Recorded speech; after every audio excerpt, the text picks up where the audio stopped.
Gözlerin aklımda yine, yeni düştüm hasretine.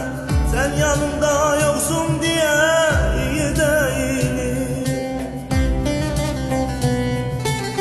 Bir çıkmaza düştü gönlüm, çıkamıyorum.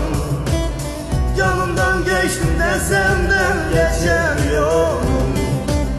Ne olacak son böyle bilemiyorum. Bir çift göze esir oldum, iyi değil. Bir çıkmaza